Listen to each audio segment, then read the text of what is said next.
Hello, weary traveler. I'm not sure what strange magic must have brought you here, but you have stepped into a realm of my creation. A sprawling city filled with danger and glory, and most importantly, lots of gold. I call it Isla Numus. Who am I, you might ask? The name is Jajim, and I'm the patron deity of gambling. Long story short, this group of idiots, or as you may call them, heroes, made a bet with me that they had what it took to make a vast trove of gold, but left some of the key details blank, so I filled them in myself. I sent them to this pocket dimension, into the city I had created with brand new bodies they'd have to attune to. Can these fools pass my test, or will they be trapped here forever? So, experience my world of trials and tribulations, and join alongside this posse of pitiful people, or as I like to call them, the Criminals of Isla Numus. All right, welcome back, everybody, to another episode 17 specifically, of Criminals of Isla Numus. We are here with the same crew as last time, and once again, unfortunately, Jackson is not able to be here with us currently, but Dez is out and about causing some trouble somewhere in town. Who knows? And who knows what he'll accomplish and bring back to the rest of the group once he does return. But in the meantime, with me, I've got Quinn, who plays Lil Sauce. I've got Fatty Lumpkins, who plays Keto, the Kobold. I've got Cameron, who plays Rorick, the Goblin. And Dave, who plays Maki, the Sorcerer Kenku. And with that, we will just jump right back into things.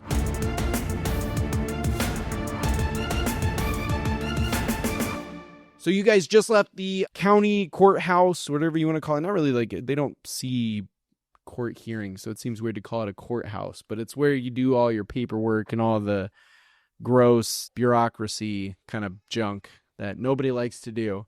And you guys have stolen some official documents to help kind of get you guys through. What is your next step as your friend sits in a prison cell somewhere? Is one of the documents that we stole the biography on McGriddles over there that tells us like when and where his court proceeding is?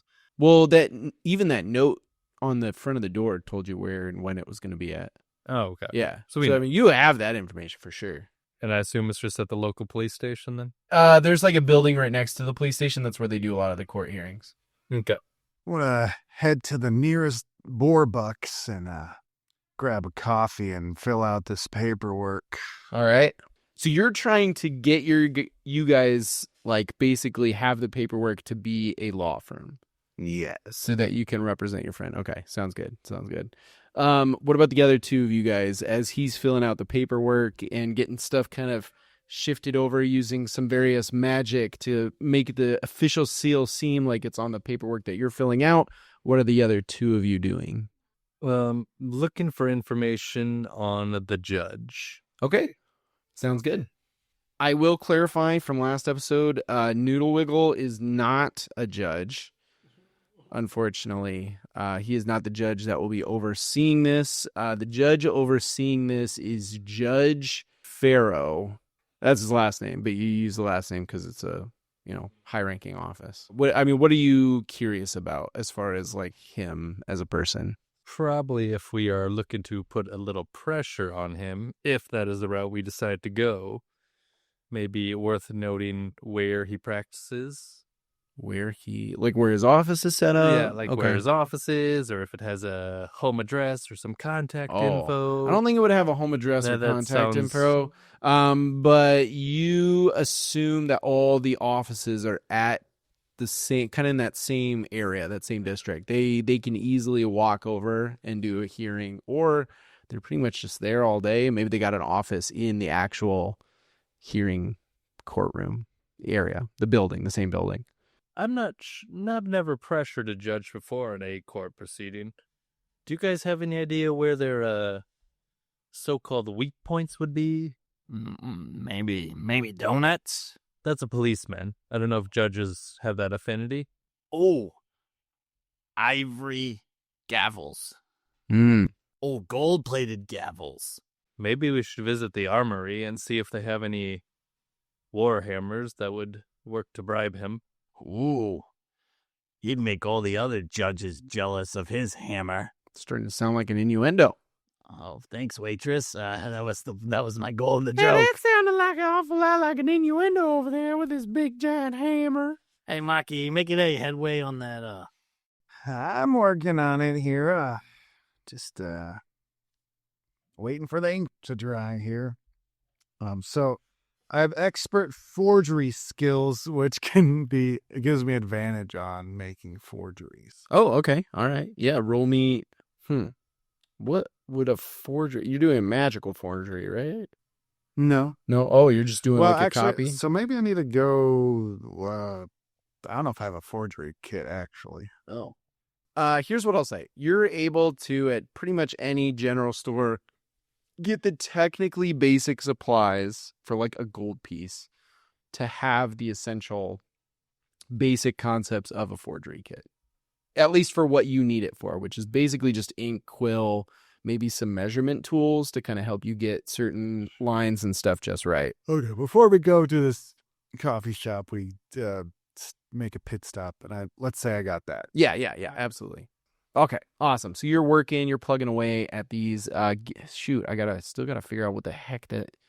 I want to say sleight of hand, kind of makes the most. Could be noise. performance. Or performance. That works for me, and then you'd have advantage on it. Some good rules. I got a 17. 17. All right. Yeah, unless someone took magnifying glass or, maybe it's somebody that's been doing this for years and they're like a real hard ass about it or something, nobody's going to know that this is off. And even if they did notice it was off, I think with the way that maybe there's a couple of little, like, the ink went just a little bit too far onto the paper ever so slightly in certain spots. To like a minuscule amount. Even if somebody did notice these, they just assume that maybe someone got a little bit too much ink when they stamped it or something like that. So it is pretty dang good. And the average checker is not going to notice that this isn't what it should be. Well, let me ask you this. What name do you put down on the sheet? Well, not so much for the law firm, because I think, did we go with the Kobold, Bird, and Goblin? Yeah. Okay. So KGV. the KGV law firm. And then what is like the names you put down for those that are representing this firm? I think you should put down our names we have on our IDs. So mine's Fizzlefingers. Ichthyo Glycerskin.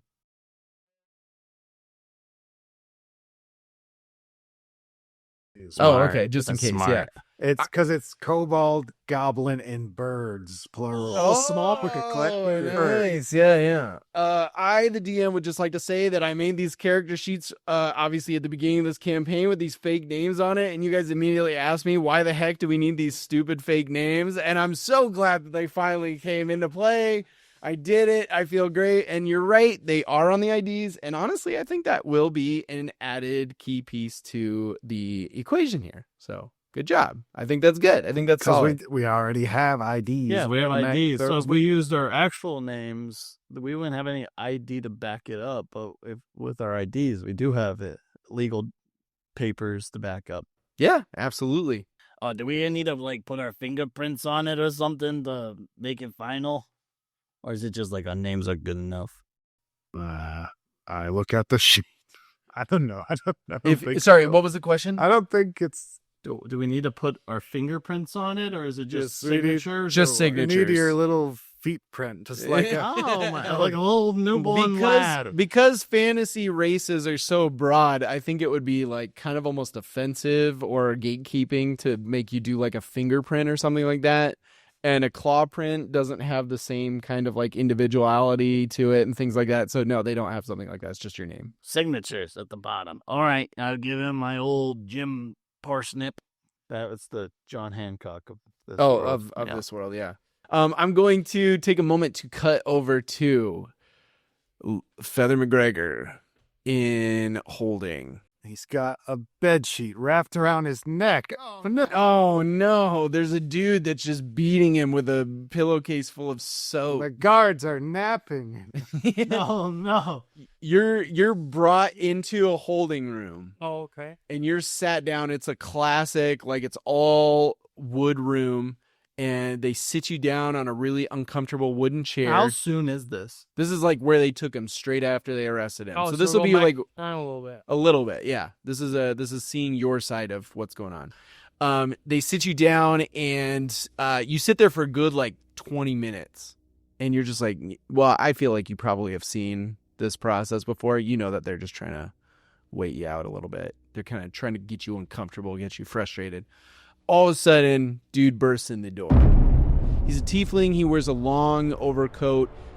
He's got bright red skin. He's got horns that come up to about, half a foot up from his kind of around his forehead. And he's got a book in his hands, and he sits down across from you. And he says, Well, Feather McGregor. So, I've seen your file. I know you work for Blank Space. And, I'm just trying to figure out how a guy like you, who works for a secret police organization, goes so far off the deep end. These guys don't know who I am. I'm undercover. I'm just doing what I've done for the last 20 years. Yeah, okay. So you've been killing people for the last 20 years? Is that what you're telling me? Being undercover is the most important part. You should know that more than anybody. You can't break the... But I don't remember killing anybody. What? We got you down for 5 counts of felony murder, and that's just the start. We've got you down for killing, let's see here. Ooh, looks like a noble, his 3 bodyguards, his carriage driver, and it looks like some questionable individual. Now, you might not get as much time on that questionable individual, but I can guarantee you're going to get quite a bit of time on that noble. I can tell you I was present. Oh, yeah? And did my best to stop. But was present at the scene. Who is he talking to right now? He's talking to a dude that came into his holding cell and is chatting with him. You should know that I'd be there, but I don't actively commit these murders. They happen when I'm around. I'm undercover. They happen when you're around, undercover. That's an interesting statement here. Yeah, Let me write this really down. shouldn't be an issue whatsoever. Oh, all right. Well, I'm just going to tell you right now that it is. It is an issue because here's the thing. We have a statement that puts you at the scene, and it's not mentioning really anybody else. I've been with the group the whole time. I've been pretty much everywhere, yeah, but I don't deny that these deaths probably happened. I don't know. Well, I can tell you they did happen. And it sounds like, you just admitted you were there. Oh, duh. Oh, well, great. Pretty, you know how many murders I've witnessed being undercover? 417. Right on. It gets to you, doesn't it? It does. Maybe influences you. Maybe you kind of want to try it out for yourself. I mean, I've killed bad people. I'm pretty sure that's in the file. Oh, yeah. I've seen your extensive police history with Blank Space and so on and so forth. I do things that you couldn't. Well, sure. I'm just a prosecuting attorney. So, yeah, you're right. It's things that I wouldn't do, but we all have different jobs. And today, my job is to try to figure out why you did the bad things you did. And it makes my job a hell of a lot easier tomorrow when we go to court for the initial hearings. Then my job, probably 3 days after that when we do the official hearing? Yeah, I didn't kill anybody. All right. Well, I got evidence that says he did. Let me see the evidence. You'll see it. You'll see it during the court hearing for sure. Okay. And I'll be mentioning that you did admit that you were present. I'll tell him. It's pretty obvious that I was there around for most of these murders. How do you figure? What makes it obvious? If I'm undercover with the people in the groups that are involved in killings, Again, I don't know anything about this group. All I got is what do you think I'm undercover for? I don't know what you're undercover. Exactly. Why would you know what I was undercover? As far as for? I'm aware, you're not undercover. You're just out killing people. You know that I work where I work and what I do. You know, I'm just gonna come forward and say I'm just a prosecuting attorney. I don't know much about who you are. Exactly. So you don't know what you're talking about. You just admit you don't know what you're talking about. I mean, I read your file. I read the the stuff that. Yeah, I want my lawyers. Oh yeah, see, there we go. Yeah, There it is. Yeah, I can't coax you into anything else. Anything else you want to admit to? Stealing the horse, all that kind of stuff. Like just so I can mark the horses, with the cart, the one that we found behind your house. Yeah, I'm pretty sure I know who did it. Oh yeah, was his name? Let me check here. By any chance, was his name The Slicer? Feather McGregor? Because that's what I've got down on my paper. Oh really? Yeah. Not the Slicer or... No, I mean, the Slicer's dead. What was the one guy that died's name? Lord Pendleton. One of his guys? Maybe the carriage driver? Oh, they're dead. We got their bodies. Those I don't know. The Slicer has a lot of people working for him. Slicer's dead. Well, yeah. You got his body.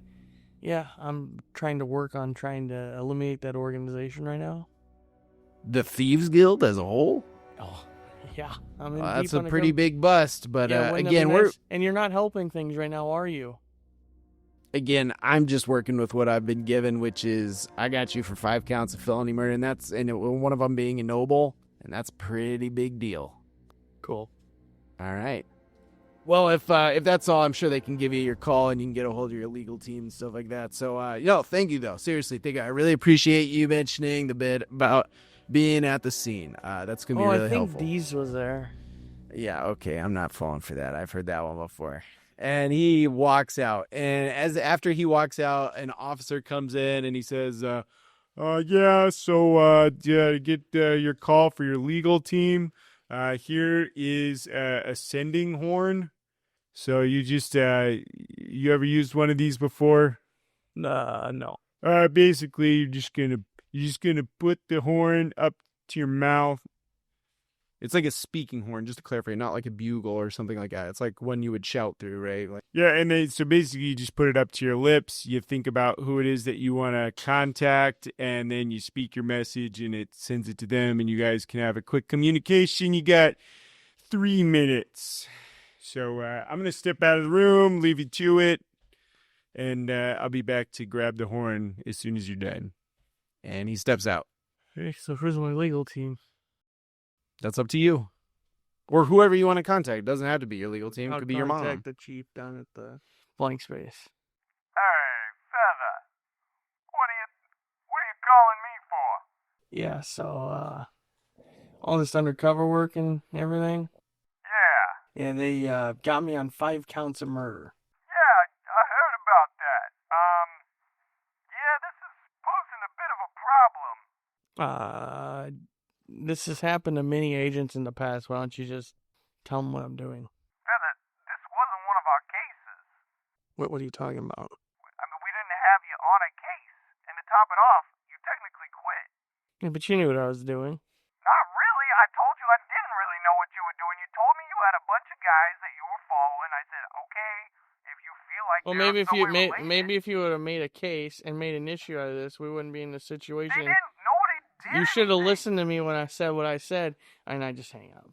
Oh, no. Yeah, he's not going to be any help.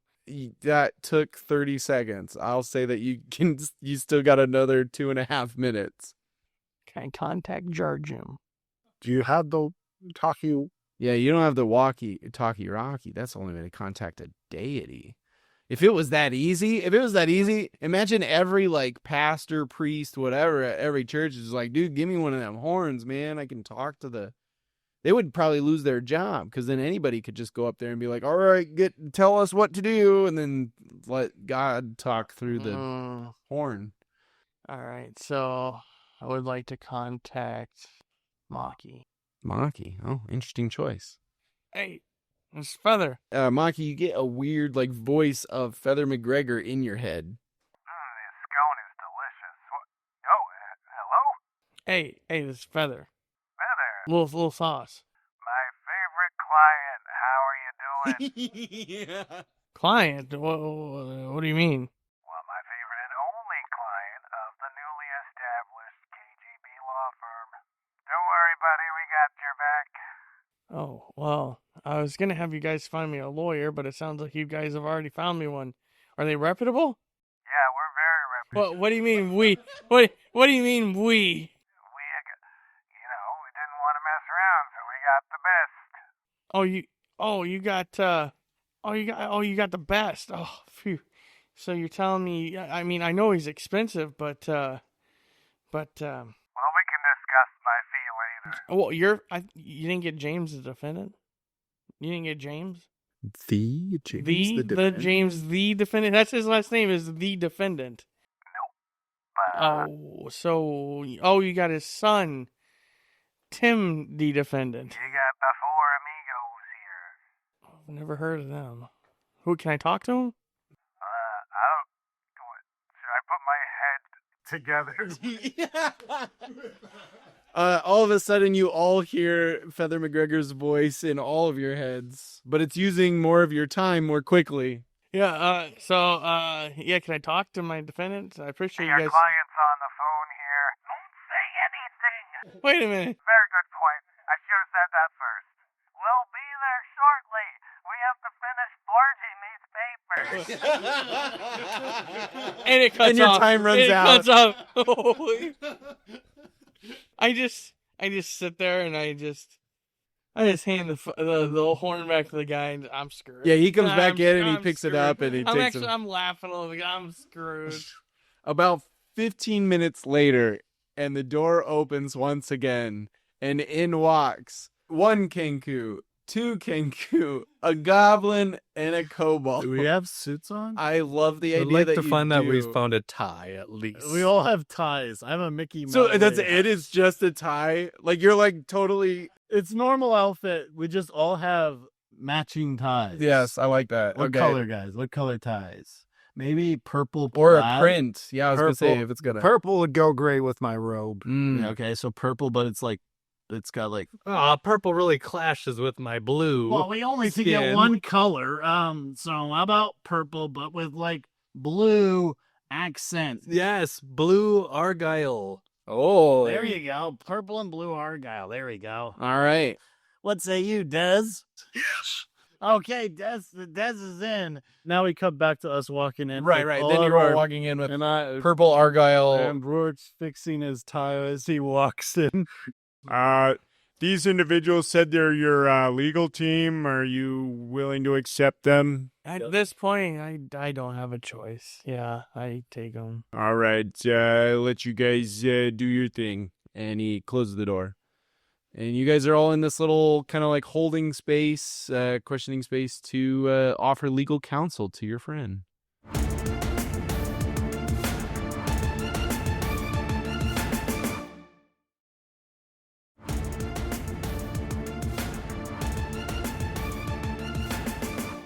All right, what do they got you for, McGregor? 5 counts of murder. That's it. This case is going to be the easiest case yet in my career. And if we happen to make complete fools of ourselves, your bail's only 500 gold pieces. Oh, that's it? Just to clarify, so that I understand, but bail doesn't mean you're just like scot-free. No, that's 100% what it doesn't mean. Yeah, I was gonna say, because you when you said that there, you had me worried. That's like, your bail's only $500. We'll get you out of here, no big deal. And I'm like, wait, hold on. Hey, you guys got the rock on you? Who's got the rock? I know. I was just about to go. What do you guys need? There he is. There's our 5th member. He's fixing his purple Yeah, Arcane. that's right. That's right. The biggest Kenku you've ever. And it's like a really tiny tie The too. tiny Like he's tie, like a 'cause big he giant got man with he a was tiny in the little. 5 set we got for the little tie. The Rocky Talkie. Who has the Rocky? I have no idea. I'm pretty I mean, one of you sure has Maki it. has Yeah, it. one of you has it. Pretty sure Maki I think has that it. sounds right. Here it is, right in my pocket. Yeah, can I see it for a second? Sure. Oh, you guys haven't used your question for today. I didn't use it yesterday. Because your question was going to be, do banks have insurance? Oh, well, yeah, we thank should have goodness. asked that. Thank goodness. All right, so I shake Are it. you going to ask if banks have insurance? No, I'm going to ask something else.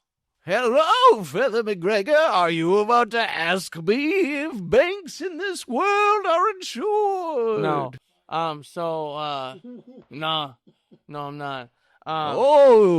So, what's the best defense to use that will get me out of this? Usually I say deny, deny, deny. But you know what'll get me out of this. Oh. What's the one defense I can use that'll get me out of this? It's definitely insanity. Well, the plea. defenses are as varied as the arguments and the evidence that can be produced. But one thing that I will say is if they use magic, then make sure you say that it is an untrustworthy source and can easily be manipulated. And that usually trumps quite a bit of the... Can you just bring the people that died back to life? No, I can't do that. Well, you literally can. No, I can't. I truly can't. Could you at least given all the guards different voices in this world? No, I'm just the deity of gambling. That's what I do. Then how come there's only like 2 casinos in this whole place? What are you talking about? There's plenty of casinos. What? There's a casino in every district. I'm sorry, Georgium. I guess my client is withholding information from me. Oh, good. That's what he's supposed to do. But he hasn't done it very well so far. What's that mean? Oh, I think you should ask him. Rorick turns and goes, what's that mean? Lil Sauce, what have you told them? Charge him. All right, here's the best defense. When all else fails. Look for a weapon under the roots of the Manoa tree. And then when the judges say, Jeremy, what if I be your verdict? Pull out the weapon and yell, for I have the sword of Excalibur. You bend to my will, and they all will bow, for I've placed a loophole in this place that everyone must respond to your name once finding the sword. Then you will become king of this land, and all laws will be irrefutable to your name, where you can bend the laws themselves to your will. At that point, we will have all the money in this world under your legion, and we can firmly burst from this world's mortal coil back to the real world. Is that what he says? If all else fails, plead the 28th. What's the 28th? Oh, you'll see, but it'll get you out of just about anything. Didn't most people not know about it, or It's not widely used. is it going to cause me problems down the line? You're asking me more than one question. I've already answered 2, technically, so I gotta skedaddle. I really don't like you sometimes. Sorry to hear that. Other times you're quite all right. I'm glad I've hit a good balance. Bye! As your lawyer, I'd advise you never to plead the 28th. What's the 28th again, Maki? None of you have, like, actual... Otherwise, you'd know exactly what the 28th is. The guy that knows everything about this world said to do it, so I think that's going to be our plan here. But he's put us here to punish us. Yeah, I don't know if he's your friend. He's certainly not our friend. Yeah, but he still wants us to go through. He bet that we could do this. So this is holding us up, or holding you up. So he bet that we could do this, right? No, I think you bet that you couldn't. He bet that we couldn't, and also he didn't bet about you. Just saying. So he might be using you to hold us back, if anything. Well, I don't feel like he'd be the kind to make a bet unfair. This is the same God who just, the same deity who just pulled the wool over your eyes and showed you that your entire existence is for naught. So are you really going to trust him at his face value? But I thought we asked him questions. He had to give us the answer. Yeah, I guess truthfully he said that, but he also could have been lying when he said that. What else? What other options we got? I mean, I feel like if he's a gambling god, he likes fair bets, so it's got to be fair. I feel like he's fair and just. You got to uphold your end of the bet. So, and at this point, what other options we got? I could break you out. Well, we could kill a lot more people, or we could try and get out of here. No one said kill. You brought that up again. You went killing. You have a thing for that. You probably should go to jail. I watched you guys rip open the slicer in half. No, I shot him with like an arrow. I wouldn't say rip open. It ripped him open, blood everywhere. Compared to what I did top side, and I point up, it was nothing. All right, so maybe we should go get some sleep, and you guys research what the 28th is, because I don't know what it is either. Yeah, officer. Yeah. Can I get a book? Can I get a book of the rights? Book of rights? We don't have one of those for prisoners. Are you ready to go to your cell, or? I haven't had dinner yet. We'll provide it. Do you have cake tonight? I don't know what they're making. Oh, all right. See you guys tomorrow. All right, so you guys are led out. You are led to your cell, put in with a couple of other kind of slimy-looking figures, and I think you guys head back to go get some rest, and then everybody gets a good night's sleep. Well, that's a lie. Everybody gets a stressful night's sleep, and one of you gets a fairly uncomfortable night's sleep at best, and then you guys get together in the morning. At the prison, obviously. And I think you guys arrive for the court hearing. And this is just the preliminary hearing, right? Let's just show up to the court because this is going to go great regardless. We've got it. We've never lost a case. Let's just put it like that. That's a good point. That is a good point. Did you guys find anything on the 28th? Oh, I remember. The 28th. Big sale day at the grocery store. Oh, yes, he's right. I didn't even see that local paper. No, the 28th Amendment. Oh. Amended what? Oh, 28 men. Don't tell me you forgot. Is that like ketchup? Do you guys remember anything past like 2 hours ago? No, we remember the things we care about. So you guys are in the courtroom, right? This is going to be where the eventual, actual court hearing takes place, right? But right now, you guys are just doing what's called the initial appearance. So, Feather McGregor, you're in there. You guys are in there, and there's an individual. The tiefling guy is in there, and there is an older woman who is also there. And then the judge walks in. It is, oh man, this is gonna be fun. Let's come up with something funny. It is a orc. It's a big orc. He has huge, big kind of tusk teeth. He's well built. He's maybe a bit on the heavier side, though. He hasn't been like a fighting kind of orc. He's been sit behind a desk kind of orc. And he comes in the traditional, big black robes. And he walks in, and there's a what's the officer inside a court? Bailiff. Yes, there's a bailiff there. They're all wearing those big barrister wigs that just make them look ridiculous because it's fantasy and that's fun. And the barrister steps forward. He says, "Please rise for the Honorable Judge Bertrand." And everybody, as presumably, stands up. Was that our judge's name? Yeah. Oh. It's not Wiggle Noodle. No, I thought it was a different name you gave us. Did I? Oh, shoot, you're right, I did. Shoot. Anybody remember what it was? It was like a He's out sick today. It was a basic name. He's out sick. Now, please stand for the Honorable Replacement Judge, Judge Bertrand. And in walks the orc, which it would have been funnier if you guys had actually done actual research before. I know you pitched the idea, Fatty, but if you guys had actually went and done a bunch of research on the judge and then it came in, it was a different That would judge. have been pretty freaking That would have been really funny. But anyway, so Judge Bertrand, Who's this guy? Please, sir, if you could keep your voice down, we'll be doing the hearing momentarily. All right, and the judge steps up to his seat, and he holds up his hands for everybody to sit down, and then he sits down as well. And he picks up a bunch of papers, and he says, "All right, Feather McGregor, You are wanted on 5 counts of felony murder, 1 count of first-degree armed robbery, 1 count of first-degree theft, and 1 count of trespassing. Do you have legal counsel with you today? Yes, and they will be doing the speaking for me. Maki is furiously writing down what the charges are. Okay, sounds good. Yep, you got those written Rorick's down. trying to count.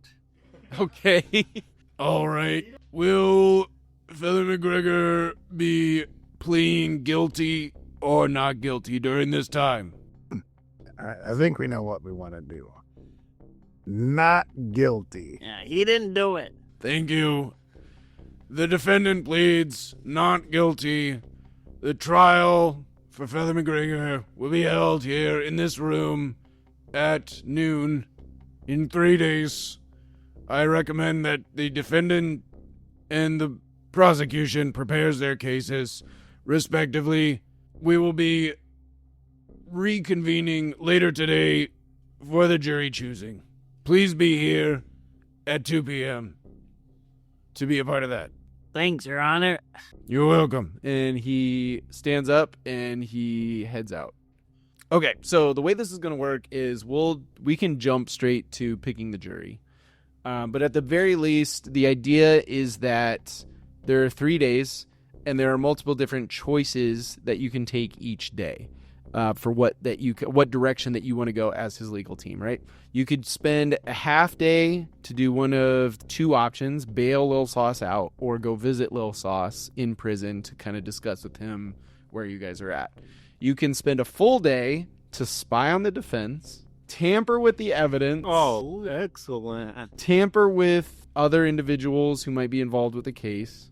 Procure fake witnesses, evidence. Obviously, any of these can also be like to grab legitimate evidence. It's just, a little bit harder to grab legitimate evidence in the situation that, technically he was involved. And intimidate witnesses is also an option. Obviously, you have to know who the witnesses are in order to do so, but I digress. So those are your options. We can jump straight to the jury trial because I don't know what all you guys are going to do in between time, but I think we can pick the jury selection here immediately. Okay, so you guys walk in. And at some point during all this, just to clarify, at some point during all of this part, like once you guys are officially representing, someone's looked at your papers I kind of didn't have a problem. Don't even want to know what they say. Like a part of me, but like who the jury is and what they're gonna say. I don't even know what they're saying. At the same time though, I kind of do. But yeah, you can sit in on it. I think like you can just hear. Yeah. All right, so you guys come in, and then the prosecution comes in, and inside of this room, there are 12 individuals, each various different people, various different races, all this other stuff. Do they look angry? A couple of them. Yes, absolutely. Most of them look like they don't want to be here. Excellent. So here are, there's a whole bunch of these individuals. You can ask each one of them, like, we're going to go with one question because there's 12 people here. Just to make things easier to kind of get an idea of who they are and whether or not you want them to serve. Here are your options. So in turns, between you and the prosecution, once you guys go through all these people, you're going to take turns. You're going to pick one person that you definitely want to serve on the jury board, or you're going to pick one person to strike from the jury. Those are your 2 options. Once you make one of those 2 options, then it passes to the prosecution, and they're going to make a choice. And then it'll pass back and forth. So that way you have a fair-ish situation here. And how many questions can we ask them? To keep things If moving. it's just one, I love that. Yeah, that's what I was Awesome. going to say. Okay, Yeah. cool. Can we have can our council have a recess before we begin? No, just a quiet aside. If anything, this is the time before you guys jump to the jury. So yeah, absolutely, go for it. All right, guys. So here's my idea. We each could ask them one question, right? Wait, does the prosecutor ask them questions as well? Yes, he'll ask a question. What if we ask them where they were on the night of the murder? Try to find the real killer. What if we ask, in no relations to our client, have they ever tried Lil Sauce's secret sauce? And did they like it? That's a good idea. Because then we know they already have a bias. Because they don't know who our client is, right? So...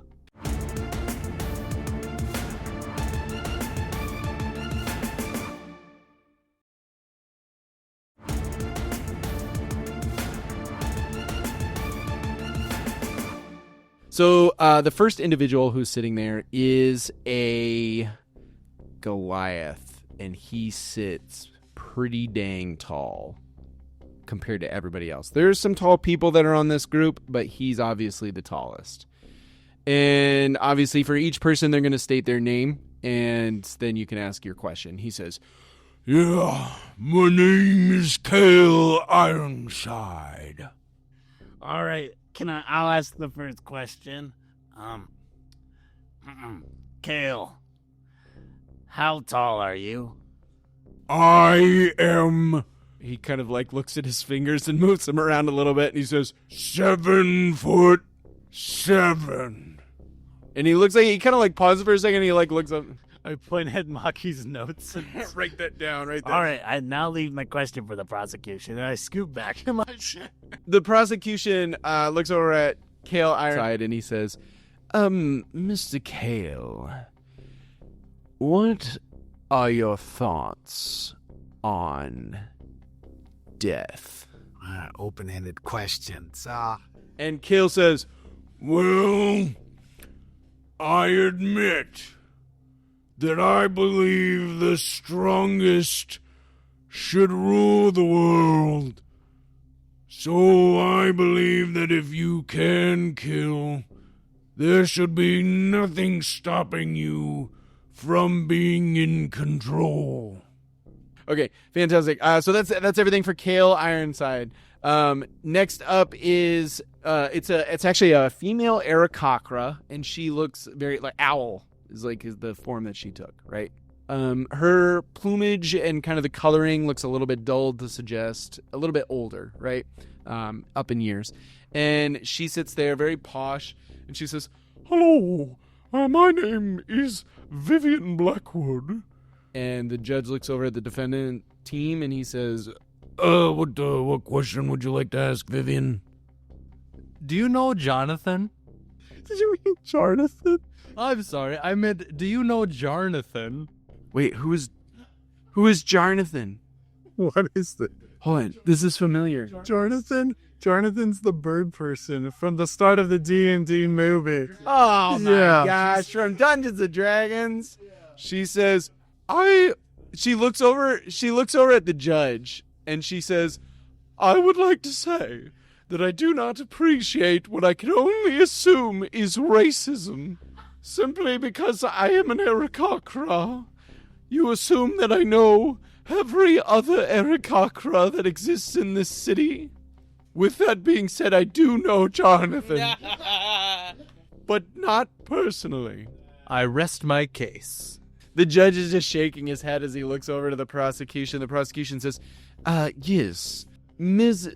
Vivian, could I ask, if I might be so bold, who do you support on the upcoming election? And she says, well, I could see how some would not be interested in answering that question, and whereas some might choose to abstain, I am more than happy to say that I am a full-fledged Gimbal supporter. I am, in fact, one of his local representatives. I am one of his representatives for, most specifically, the Asgardia district, although I do also tend to campaign over in the Central Stark. And the prosecution says, well, thank you very much, Vivian. We appreciate your honesty with that. That is all for my questions for Vivian. And you move on to the next person. The next person is a female human, and she looks very young, like fresh into adulthood. And she wears sort of a very wizard-esque hat, but she's wearing a variety of different things on her person that are kind of steampunk-esque, right? There's a lot of, like, cogs and whirring things and moving parts. And she looks a little bit nervous and uncomfortable, and she says, yes, my name is Veronica Tessa, and, look, if there's any way that I could leave, I'm actually a college student at the School of Wizardry. I really have to get back to my studies. And the judge speaks up and he says, Veronica, you have to understand that being a part of the judicial system is meant to be a privilege. Please respect that. If you are struck from things, that would be different, but you are expected to serve when summoned.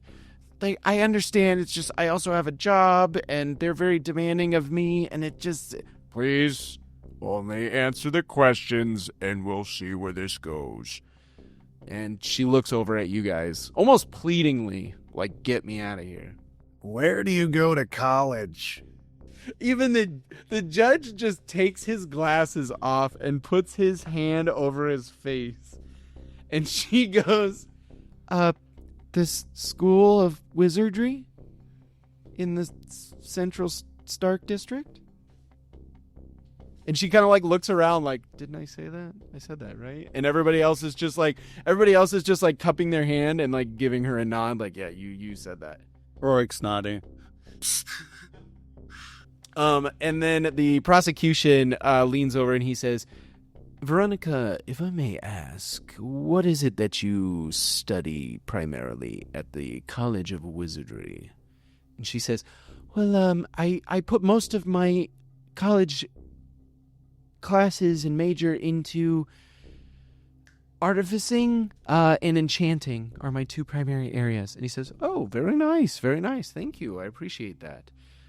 Next up, you have a halfling who's sitting there, and he looks a bit rugged. He looks kind of like a little bit dirty, like he's been messing around, and like, you know, his feet are kind of dirty. He's got some like dirt on his face.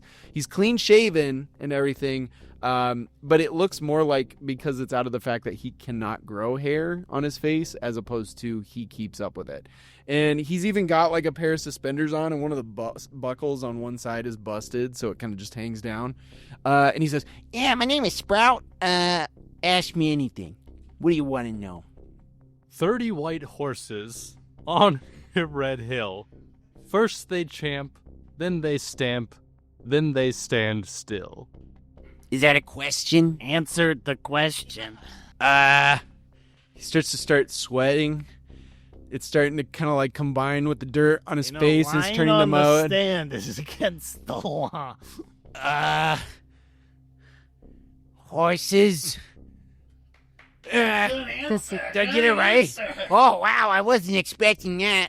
And the prosecution looks confused at you guys and then just looks at him and he says, yes, Sprout, might I ask, what district do you call home?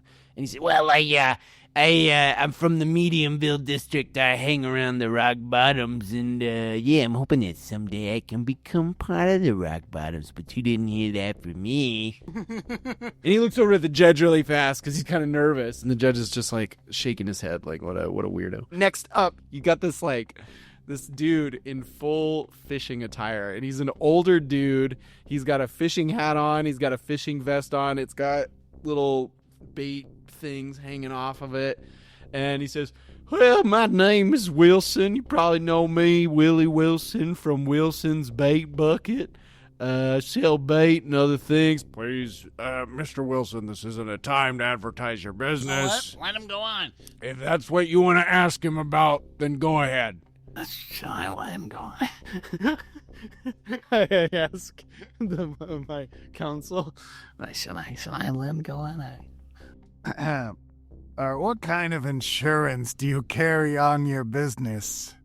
Yeah, so I carry just basically the most basic insurance I can get. Low premiums, high deductibles. So, in person, Maki showed Rorick a note that he wrote down that said, threaten arson to business. The prosecution looks over at Willie and he says, well, Willie, I have to ask, how are things coming with the annual big catch competition? Well, we're gearing up for a big old year. We got fishermen from all across the Isla Numus that have signed up for our big competition. It's coming up soon, and we're pretty dang excited. Thank you. I appreciate that. Moving on. I like how the prosecution started with like, "What are your thoughts on death?" And he slowly just moved to just simple. He's questions. matching your 'Cause guys' he's energy. matching our energy. He's like, I'm not gonna ask him really deep questions if the other guys aren't gonna. Because they aren't even taking this seriously. Exactly. He's like, well, I'll screw around. I like to think that he's very Well, I'm the DM. I guess I pick the character, but he's very pretentious, and I think he thinks, let me see how low I can stoop and then still win this case. Is kind of what he's hoping to achieve. The next person is a catfolk, a small like almost actual cat-sized catfolk, very Puss in Boots. Wearing a variety of clothes, and you can see that around her paws, there's kind of like a green magical energy that kind of just sort of emanates. And she says, "My name is Felicity Fildar." I'm Felicity. Yes. Do you vape? I have used a hookah on occasion, so I suppose the answer is yes. What flavor? You can ask more than one question. You cannot ask more than one question. The prosecution looks over at you, Rorick saying, "Ask for me," he's mouthing it. and then with a sly smirk, he looks over at Felicity and he says, "Felicity, I feel as though I've seen you somewhere before. Perchance, do you work in the legal department?" And Felicity kind of pauses for a moment, and then a smirk crosses Felicity's face, and she replies, "Quite the opposite," and leaves it at that. The anarchy department. So next up is a very posh-looking human gentleman in very fine clothing, wearing an almost ridiculous-looking hat that kind of like bunches up in one part and like kind of just hangs over off to the side, and like the most dorky-looking thing ever. And he says, "My name is Maki Sebastian Octavius Thackeray Whittington. What question do you have for me?" He's got a nice name there. I really want to ask him what flavor is Felicity's vape. But I don't think he'll know. I'm so screwed. What's his name? Maki Sebastian Octavius Thackeray Whittington. Okay. Do you think I'll ever get married? He looks at you for a moment and he says, "I'm sure there's a beautiful goblin girl out there for you somewhere." Aw, thanks. I'm blushing a little. Did you make note of that, Maki? Not a racist question mark. That's kind of what I was getting at. Is like it kind of seems like a compliment, but if you think about it, yeah. Anyway, the prosecution looks over and he looks over at you guys, and he kind of looks like, I wonder where I can take this. You know, he's kind of got this sly look in his eyes, and he says, "Mr. Thackeray Whittington, might I ask, you are a member of the REG Horse Racing Guild, are you not?" Yes, I am, in fact, one of the executive board members, yes. Thank you, I appreciate that. Uh-oh. And he kind of smirks at you guys. He's just kind of trying to toy with seeing, like, how much you guys are willing to, like, go for. Next up, you have a woman in very witch-like clothing. She has, like, a long cloak that's got some kind of eerie natural elements to it and a very pointed hat. Unlike the other magical female, Veronica, this one is very kind of like old and worn out, whereas Veronica's was very new. And she says, "Well, my name is Seraphina Nightshade." Ask away. What's your favorite potion to brew? Oh, my favorite potion to brew. Yes, that's easy. I love a good liquefy bones potion. It has the most, as I would call it, entertaining effects on one's enemies. Cool. And the prosecution leans forward and he says, "Yes, Miss Seraphina Nightshade, you also seem quite familiar. I feel like I've seen you in one of the sports organizations here in town. Can you confirm that or deny that for me?" She says, Oh, yes, I'm in the battle wagons. We're a trio who rides the giant broom. Well, you probably heard of our group name, Ghoul Runnings. He says, yes, of course, that's what it was. Thank you so much.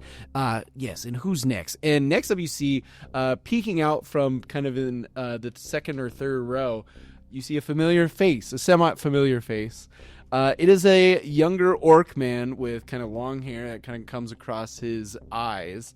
And you guys recognize this as the guy that Rorick shot in the Minotaur races. Oh, in the back of the leg. Yes. Oh. Oi, my name's Thrak Blackthorn.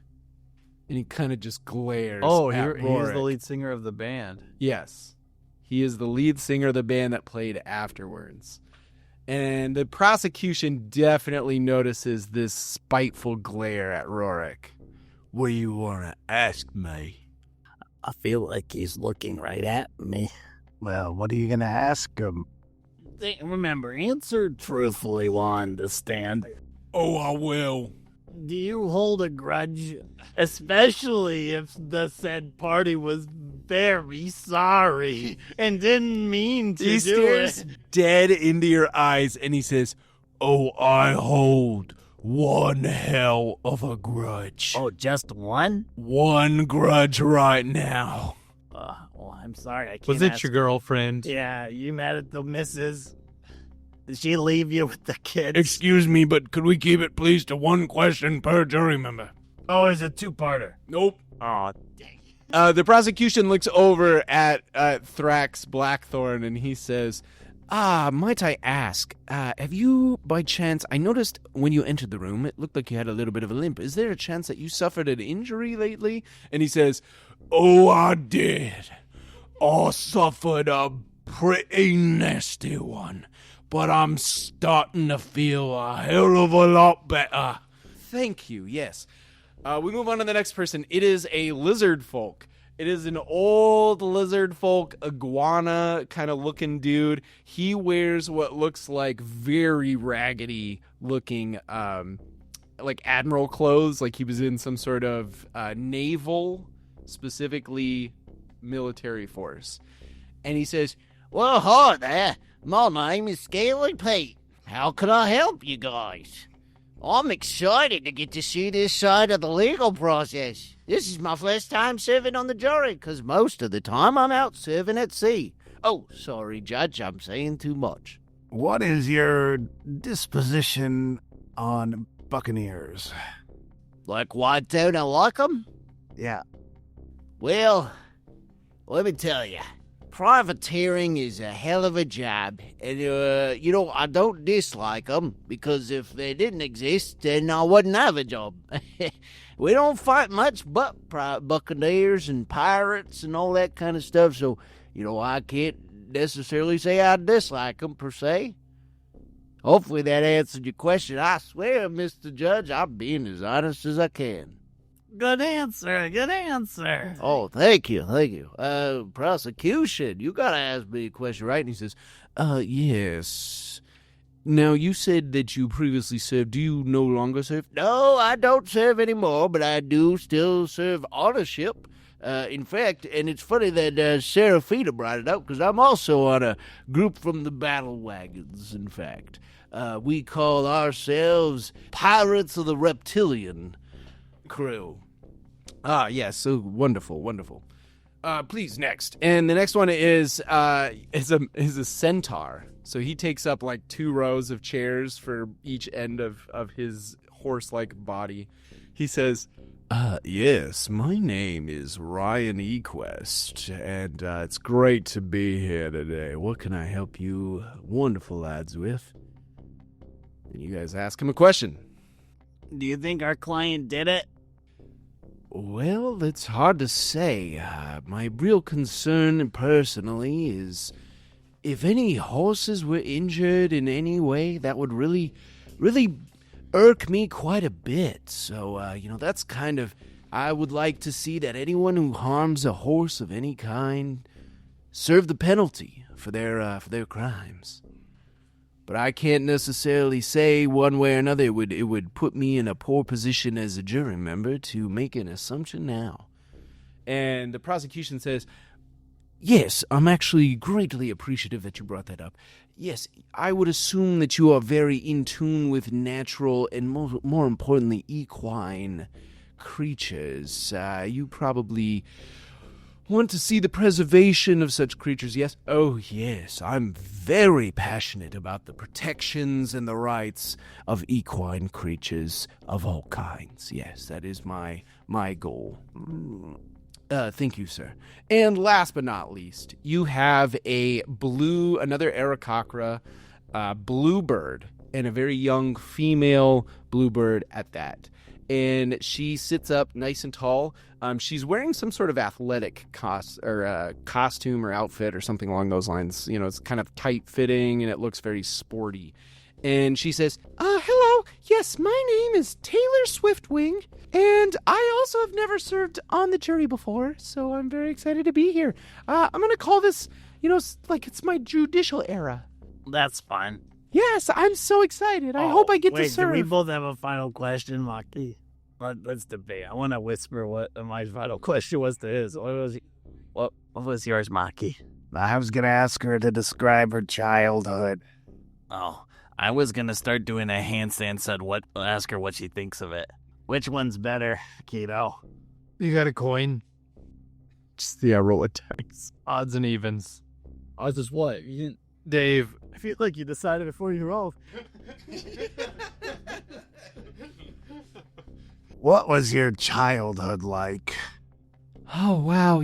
I grew up with two loving parents, and I was sent to one of the finest schools in the Central Stark district, and I grew up with a passion in music, but, man, I really started playing, I really got inspired to play some sports when I was a kid, and as I grew up, I was watching, and my dad took me to go watch the Blood Ball tournaments, and I just really fell in love with it. So I joined the team. You'll see me play for that sport.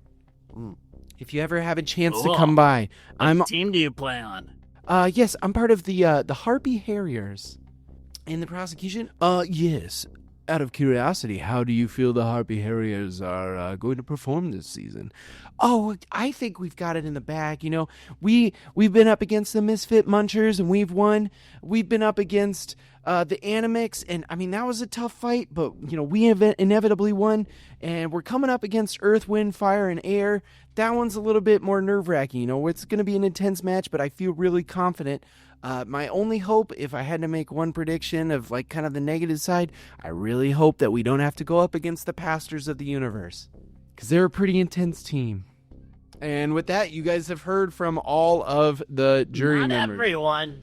There's one more person I have to ask a question to. Oh, And I point at the judge. I go, you! This is quite unorthodox. What do you think of this? And I'm going to get up on the stand and start doing a handstand. Yeah, do a performance check. 14. He gestures over to the bailiff, who takes a step forward, and then he puts his hand out, wait. And then he pauses, he goes, "That's pretty good. Take it. Thanks. Please take your seat." I sit back down.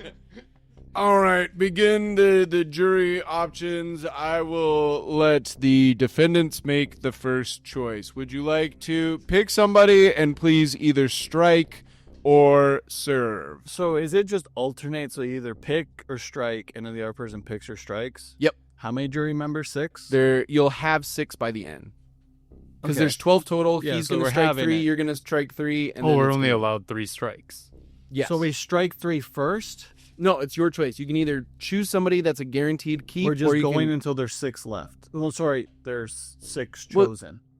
Yeah. but that's going to use up all your options. Well, yeah, it's just Yeah. the final 6. Yep, Either yep. they were saved or they're not Right. stricken. But you're doing it one at a time. Okay.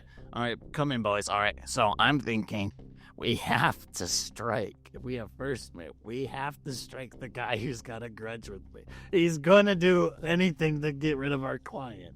I would agree with that, probably.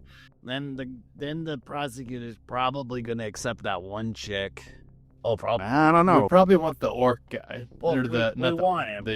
I think the- we just the gotta. Goliath. I want think the we Goliath. start with the grudge guy first. Yep. What's his name? Thewster McGregor. Thrax Black. Yep, that one. You're really close. Booster McGregor. We should call him the. We strike Thewster McGregor, and we point straight at him.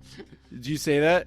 I point straight at Thrax Blackthorn. Blackthorn's like, we strike Thewster McGregor. And he hops up and he pulls out a hand crossbow and points it at you. And the bailiff just tackles him to the ground and just starts laying into him. And he's like, oh, I said I'd get him. I want to get him. It's not fair. He shot me. He should be the one on the stand. Oh man, we could have maybe baited him into doing that during the trial. Mistrial. Dang it, you're right. I could have said nana and a boo boo, and he would have gone crazy. A secondary bailiff comes out and drags Thrax Blackthorn off, probably to go straight to the police, who his jury scene or whatever Can we is gonna serve be on later. his jury? Can we serve on his jury, please? He would please. because he can only strike so many. If you could all get summons Let's today. sue him. This is great. We have so many witnesses. Hey, Rorick, faint. Performance. 22. You start doing like the whole bit from the B movie. Everybody start fanning me. I have been stung by winged beast. The trauma. A woman rushes over and starts checking you. She has like a potion in her hand. She's checking you for wounds. She starts pouring the potion into your mouth. You don't have any hit points to regain, but that's what she's doing. No man of lingual stature should be put under these pressures.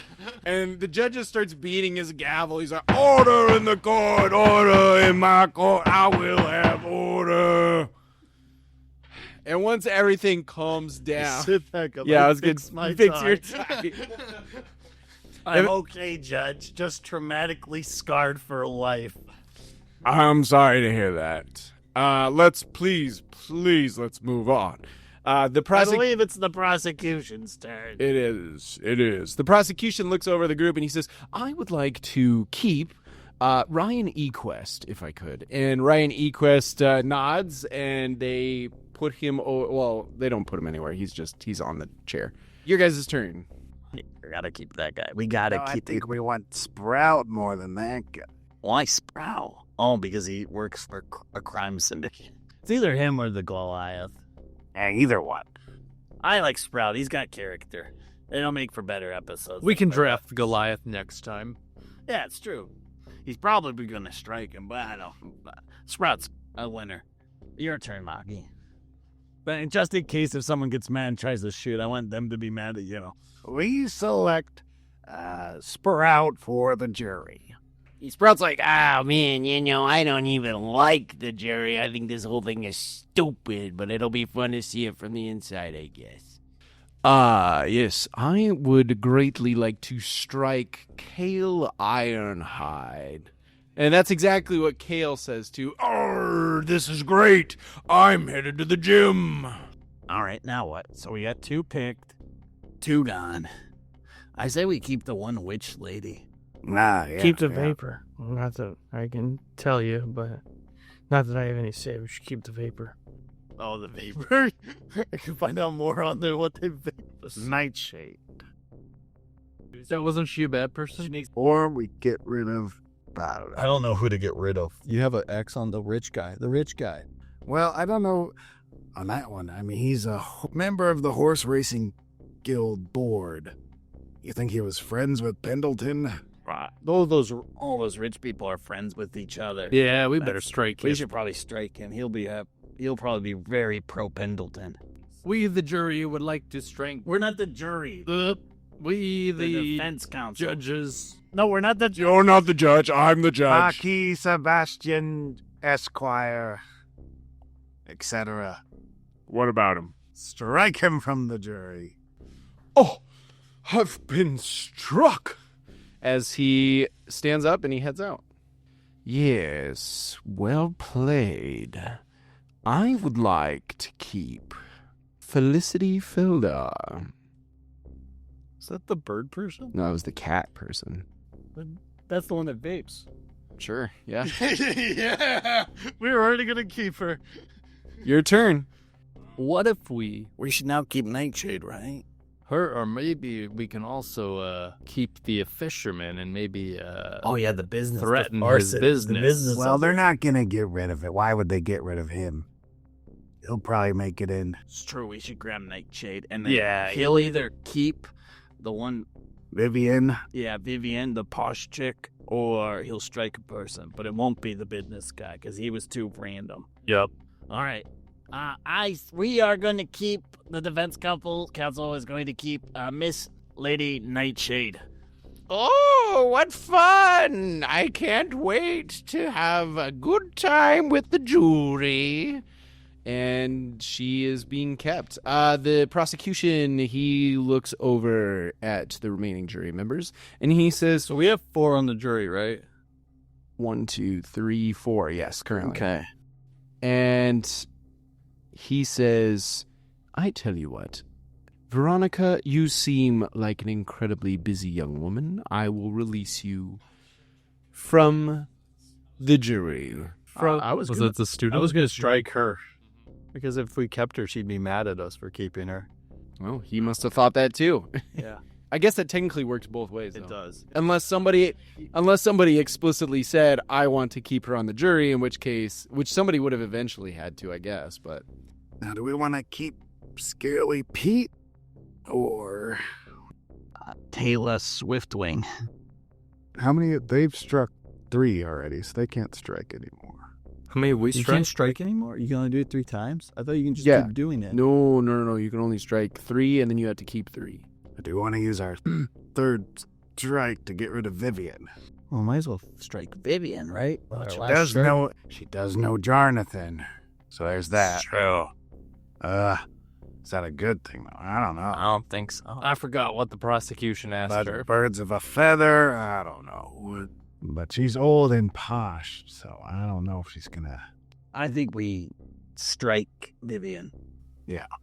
Vivian, you are struck from the jury. Oh, well, that's fine, as I can now continue campaigning for Gimbal. Oh, we could have found some dirt on her. All right, Vivian has been struck from the jury. The prosecution looks at the remaining members and he says, well, since you were so interested in learning about the judicial system, I don't see why I should keep you from such an opportunity. Taylor Swiftwing, I would love to keep you on this jury. And she says, oh my gosh, yay! I wanted to keep her, so all we have left is the 2 fish guys, right? Well, no, one's a lizard, sir. Well, no, I mean, one works with the fisherman and the other one's... Well, I was thinking both gonna be on the jury then. No, there's only one keep left and he has a strike. Oh, they have a strike left? Oh, so we just have the last keep. Yeah. Oh, because he just would strike. So we have the last decision, and it's between. Scaly Pete and Wilson. Bait Wilson. And we talked about shaking up his business to keep his jury vote. I feel like Scaly Pete is a wild card. Wilson, I think we can shift him in our... I think so too. I think Wilson is what we'll go to. You want to take this one, Keto? Yes, we, the defense counsel, select with the 6th pick in the draft, Wilson. Oh, boy, you're keeping me? Whoa, all right. I suppose I'll just have to work super late at night to get ready for the annual big catch competition, but I can do that. This is my civil responsibility. And with that, Scaly Pete is struck, leaving you with the following members of the jury. Sprout, Willie Wilson, Felicity Feldar, Seraphina Nightshade, Ryan Equest, and Taylor Swiftwing. And we will get into the jury trial and see how much they help or hinder your case in the next episode.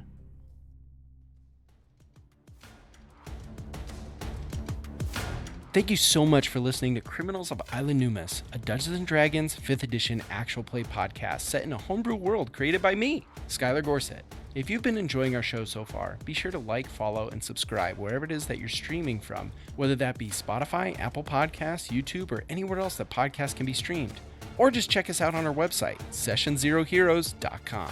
Additionally, if you enjoy Coin, you might enjoy some of Session Zero Heroes' other shows, such as our Benders and Brews and Avatar Legends Actual Play, where we jump into the world of Avatar The Last Airbender and Legend of Korra using the Avatar Legends system created by Magpie Games. Or one of our various one-shots, which we are currently coming out with, where we use a variety of games and TTRPG systems to tell a variety of fun, exciting, emotional, and hilarious stories within our group. We have all sorts of other content that we highly recommend checking out within the SZH channel, and more to come in the future. To find out more about what we do at Session Zero Heroes, and to keep up with a lot of the other content we produce and be made aware of future projects, shows, and content, be sure to follow us on social media on Facebook, X, Instagram, and Discord. These are all great ways to get in contact with our team, as well as to keep up to date with everything that we're creating and working on. We'd love to see you there. In the meantime, thank you so much for listening, and don't forget to stay curious, stay heroic, until we roll again.